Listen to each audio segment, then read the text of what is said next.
केंद्रीय गृह मंत्री अमित शाह ने बिहार के खगड़िया में एनडीए प्रत्याशियों के समर्थन में जनसभा को संबोधित किया और सभी छठ पर्व पर शुभकामनाएं दी सभी को छठ पर्व की। साथ ही शाह ने नक्सलवाद और जंगलराज के मुद्दे पर लालू यादव पर निशाना साधा। केंद्रीय गृह मंत्री महागठबंधन को और करारा जवाब दिया और भ्रष्टाचार को लेकर भी विपक्ष को घेरा। आप सब जानते हैं आज छठ का महापर्व शुरू हो गया है। आज दुनिया भर में, बिहार में, पूरे पूर्वांचल में नहाय खाए की विधि के बाद हमारी माताओं ने छठ का पर्व का पूजा शुरू किया है। मैं मनपूर्वक सभी बिहार वासियों को छठ पर्व की बहुत बहुत शुभकामनाएं देना चाहता हूं। और भाइयों बहनों, मैं छठ मैया से प्रार्थना करता हूं कि हमारा बिहार हमेशा जंगल राज से मुक्त रहे, कानून व्यवस्था मजबूत रहे, हमारी बहन बेटियां सुरक्षित रहे और बिहार आगे चलकर विकसित प्रदेश बने। यही छठ मैया से मैं प्रार्थना करना चाहता हूं। चुनाव जो है वो निर्णय करने वाला है, फैसला करने वाला है कि फिर से जंगल राज बिहार में लाना है या विकास का राज लाना है। मुझे बताओ खगड़िया वालों, किडनैपिंग, एक्सटॉर्शन, हत्या, फिरौती, अपहरण, जंगल राज चाहिए क्या? अरे जोर से बोलो, जंगल राज चाहिए क्या?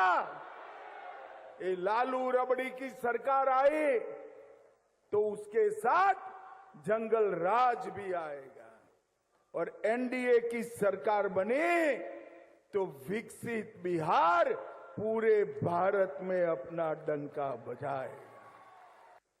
और भैया, छोटे मियां तो छोटे मियां, बड़े मियां भी सुभान अल्लाह। लालू जी ने इतने घोटाले किए। कांग्रेस पार्टी की जब सरकार थी केंद्र में 10 साल चली, जिसमें लालू भी मंत्री थे, वो सरकार ने 12 लाख करोड़ का घपला, घोटाला और भ्रष्टाचार किया। भाइयों बहनों, बिहार और केंद्र में जिनका भ्रष्टाचार का रिकॉर्ड हो, वो महागठबंधन, महागठबंधन बिहार का विकास कर सकता है क्या? जरा जोर से बोलिए, कर सकता है क्या? बिहार का विकास नरेंद्र मोदी और नीतीश बाबू, जिन पर 4 आने का भी भ्रष्टाचार का आरोप नहीं है, वो ही कर सकते हैं। छत्तीसगढ़ में 25 अक्टूबर 2025 से एक बड़ा आंदोलन शुरू हो गया है। छत्तीसगढ़ ड्राइवर महासंगठन ने अपनी 11 प्रमुख मांगों को लेकर अनिश्चितकालीन चक्का जाम की घोषणा की है। महासंघ ने साफ चेतावनी दी है कि जब तक सरकार उनकी 11 सूत्रीय मांगों को पूरा नहीं करती है, तब तक यह हड़ताल जारी रहेगी और प्रदेश भर में कोई भी यात्री या मालवाहक वाहन सड़कों पर नहीं उतरेंगे।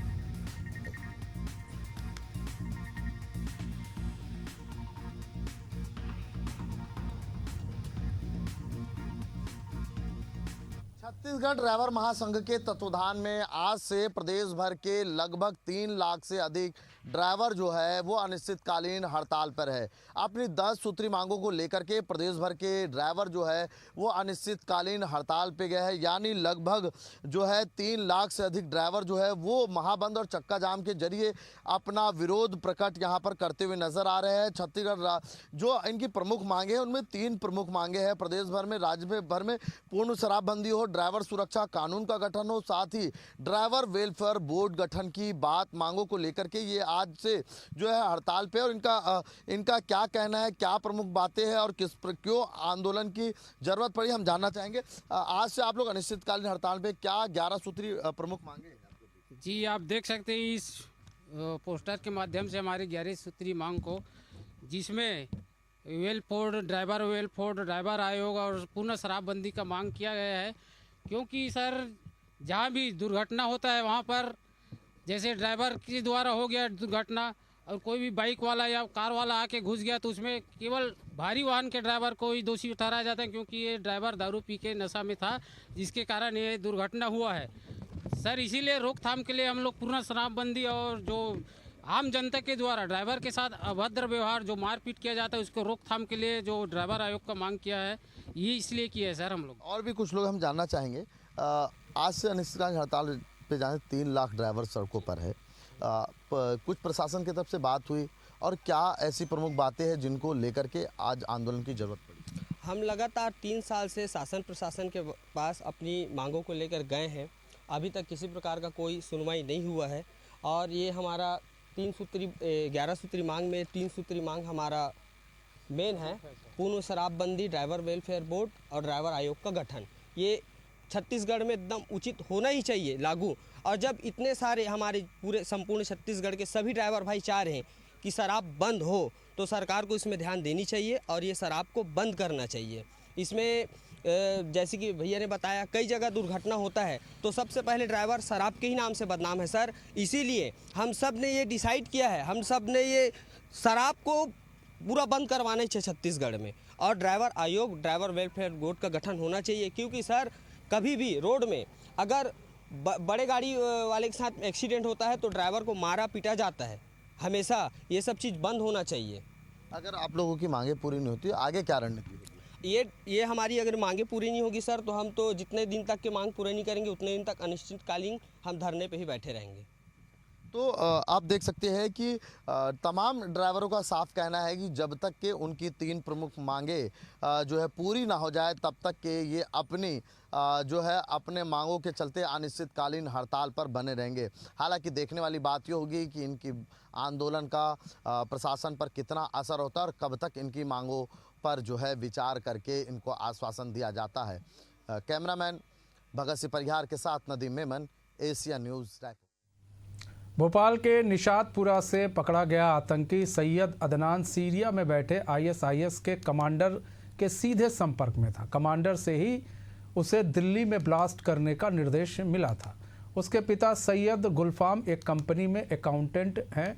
वह पढ़ाई में मेधावी था। उसने 12वीं में 97% अंक हासिल किए थे। वह डार्क ऐप, टेलीग्राम और आईएमओ के जरिए सीरिया में बैठे आईएसआईएस कमांडर से संपर्क उसने साधा था। दिल्ली में ब्लास्ट की घटना को अंजाम देने के लिए वह अपने साथी के साथ मिलकर तेजी से काम कर रहा था। दोनों मिलकर हथियार जुटा रहे थे। इस दौरान दोनों व्हाट्सएप ग्रुप पर धार्मिक कट्टरपंथ से जुड़े पोस्ट भी शेयर करते थे। अदनान ने कबूल किया है कि वह मिशन के लिए 8 से 10 घंटे लैपटॉप और फ़ोन पर वक्त गुजार रहा था।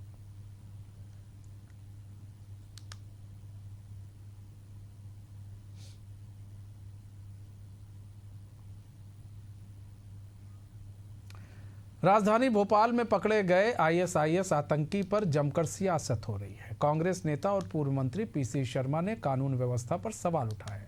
उन्होंने कहा कि प्रदेश में कानून व्यवस्था पूरी तरह ध्वस्त हो चुकी है। बीजेपी सरकार का सिस्टम फेल हो गया है, तो वहीं आईएसआईएस एजेंट के पकड़े जाने पर विधायक रामेश्वर शर्मा ने कहा कि पाकिस्तान के टुकड़े पर पलने वाले सावधान हो जाएं। यह नया भारत है। एक एक नागरिक की सुरक्षा हमारी प्राथमिकता है। कि मध्य प्रदेश में है कानून व्यवस्था ध्वस्त। यहाँ आए दिन देख रहे हैं कि जबलपुर में एक भाई ने अपनी भाभी और भाई दोनों को मार डाला। एक जगह सरपंच ने तंग आके सुसाइड कर लिया क्योंकि उसकी कंप्लेंट को नहीं सुना गया और नदी में उसकी लाश मिली। ग्वालियर, मुरैना में आए दिन फायर हो रहे हैं। भोपाल में रोशनपुरा पे कल सरेआम फायर हुआ जिसमें एक व्यक्ति उसमें घायल हो गया।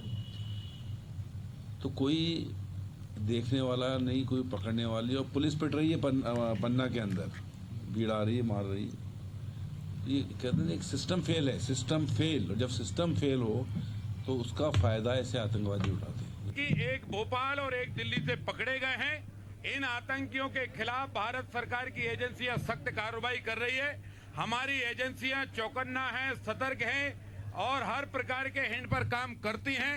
और अपराधी इसलिए सुन लो, कान खोलकर सुन लो, और अपराधियों को पालने वाले सुन लो, अपराधियों को संरक्षण देने वाले सुन लो, और माँ बापों भी सुन लो। आप अपनी औलादों को अच्छे संस्कार दें, आप अपने औलादों को देशभक्त बनाएं, आप अपने औलादों को हुनरमंद बनाएं, आप अपने औलादों को राष्ट्रभक्त बनाएं। अगर वो आतंकियों के हाथ के खिलौने बनेंगे, हाथ पैर तोड़े जाएंगे, सजाएं मिलेंगी, फांसी की सजा भी मिलेगी। का बस्तर में सरेंडर करने वाले नक्सलियों को राजधानी रायपुर घूमने का मौका मिलेगा। उन्हें राजधानी में मौजूदा बुनियादी सुविधाओं के साथ ही बड़ी इमारतें और सदन में रूबरू होने का अवसर मिलेगा। प्रदेश सरकार ने उन्हें तेजी से हो रहे विकास और टेक्नोलॉजी की जानकारी देने का फैसला लिया है। इसके साथ ही सरेंडर नक्सलियों के स्किल डेवलपमेंट की भी कोशिश की जाएगी। पुनर्वास केंद्रों में रहने वाले सरेंडर नक्सलियों को परिजनों से बातचीत करने के लिए फ्री में मोबाइल देने का भी फैसला लिया गया है। इसे नक्सलियों को समाज की मुख्य धारा से जोड़ने की कवायद के रूप में देखा जा रहा है। आत्मसमर्पित नक्सलियों को बेहतर स्वास्थ्य सुविधा देने, परिजनों से मिलने की तिथि तय करने के निर्देश भी अधिकारियों को दिए गए हैं।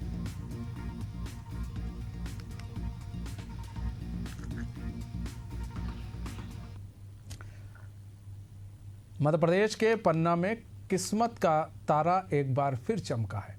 जिले के बेनीसागर निवासी वृद्ध मजदूर महादेव प्रसाद प्रजापति को 2 हफ्ते में एक नहीं बल्कि 3 हीरे मिले हैं। उतली खदान में खुदाई के दौरान मिले इन हीरों का कुल वजन 8.42 कैरेट है, जिनकी कीमत 15 लाख रुपए आंकी जा रही है। महादेव प्रसाद ने तीनों हीरे हीरा कार्यालय में जमा कराए हैं। जानकारी के मुताबिक उन्हें करीब 20 दिन पहले पट्टा लेकर खदान शुरू की थी। तभी से लगातार मेहनत कर रहे थे। हीरा पारखी अनुपम सिंह के अनुसार ये तीनों जेम्स क्वालिटी के हीरे हैं। वृद्ध मजदूर ने कहा कि नीलामी के बाद मिलने वाली राशि से वे अपनी आर्थिक स्थिति सुधारना चाहते हैं। बताया जा रहा है कि अक्टूबर महीने में अब तक कुल 10 हीरे जमा किए जा चुके हैं, जबकि साल की शुरुआत से अब तक 68 हीरे हीरा कार्यालय में जमा हुए हैं।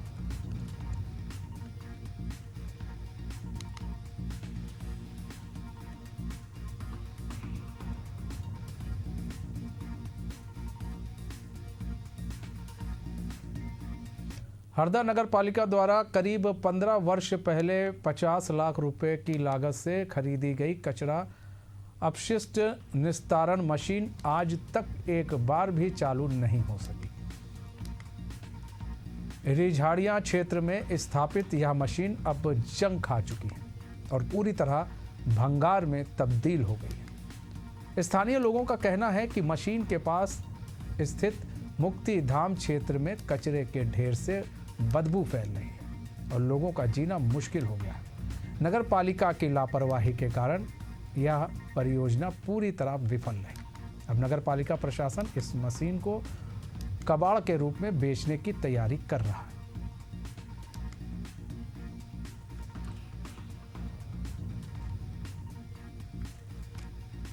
विगत में हमने नगर पालिका के द्वारा मतलब अवगत कराया गया था कि यहाँ पर मवेशियाँ जो तार फेंसिंग के लिए अवगत कराया था नगर पालिका को कि यहाँ पर तार फेंसिंग करवा दी जाए, लेकिन जो गाड़ियाँ चलाई जा रही है नगर पालिका के द्वारा कचरा के लिए, वो कचरा मतलब प्रॉपर तरीके से अंदर नहीं फेंका जा रहा, बाहर ही फेंक जाती है, इससे मवेशी खा के मृत हो रही है। राजनीति के चक्कर में वो प्लांट चालू नहीं हुआ। 2010 के अंदर जो है हमारी कांग्रेस की परिषद थी, उस समय हमारे जो नगर पालिका अध्यक्ष है हेमंत टाले जी, उन्होंने रिछाड़ी में 50 लाख रुपए की लागत से वो प्लांट लगाया था। लेकिन उसके बाद जो है ना नई सरकार बैठी थी नगर पालिका में, उन्होंने उसको है ना भंगार बना दिया। तब से आज तक वो वैसा का वैसा पड़ा है, उन्होंने काम नहीं चालू करा, केवल राजनीतिक है ना श्रेय लेने के चक्कर में। उस समय की परिषद ने 2010 के आसपास ये परचेसिंग की थी और जो कि वहाँ की स्थिति है वर्तमान में वो बहुत खराब स्थिति में, उनका उपयोग लायक नहीं है। तो अभी हम प्लानिंग कर रहे हैं कि उसको जो खराब हो चुकी है उसको हम निवासानुसार उसको बेच दें। उत्तर प्रदेश के अलग अलग जिलों में सड़क हादसों ने 3 परिवारों को उजाड़ दिया है। हमीरपुर में धान की कटाई के दौरान हार्वेस्टर मशीन से गिरने पर चालक की दर्दनाक मौत हो गई। चालक को जिला अस्पताल ले जाया जा रहा था, लेकिन रास्ते में ही उसने दम तोड़ दिया। वहीं जालौन में बेकाबू ट्रक ने बाइक सवार युवक को रौंद दिया। हादसे में गंभीर घायल युवक की इलाज के दौरान मौत हो गई। उधर चंदौली में तेज रफ्तार ट्रक ने खड़ी ट्रक में पीछे से टक्कर मार दी। हादसे में ड्राइवर और क्लीनर केबिन में फंस गए। पुलिस ने मौके पर पहुंचकर रेस्क्यू ऑपरेशन चलाया और दोनों को बाहर निकाला, लेकिन इलाज के दौरान क्लीनर की मौत हो गई।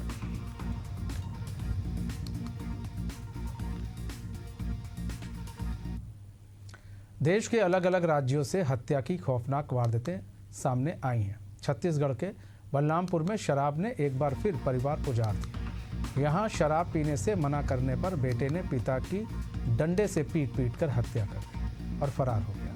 वहीं बलौदा बाजार में 45 वर्षीय अमृत मीरी की घर में घुसकर बेरहमी से हत्या कर दी गई। घटना के वक्त मृतक घर पर अकेले था। उधर मध्य प्रदेश के नरसिंहपुर में युवक ने विवाद के बाद युवती पर चाकू से हमला कर उसकी निर्मम हत्या कर दी और मौके से फरार हो गया। तो उत्तर प्रदेश के कानपुर देहात में चाची की हत्या करने वाले भतीजे को पुलिस ने गिरफ्तार कर लिया है। आरोपी ने शराब के नशे में चाची मोहिनी को पीट कर मौत के घाट उतार दिया।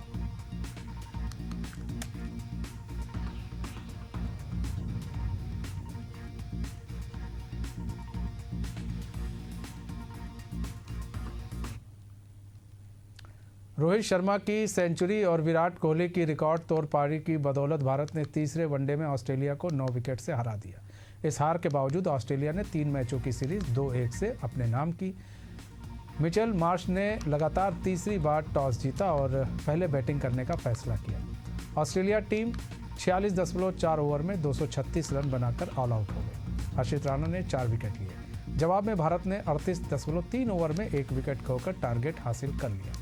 रोहित शर्मा 121 और विराट 74 रन बनाकर नाबाद रहे। रोहित ने वनडे कैरियर की 33वीं सेंचुरी जमाई। उन्हें प्लेयर ऑफ द मैच चुना गया।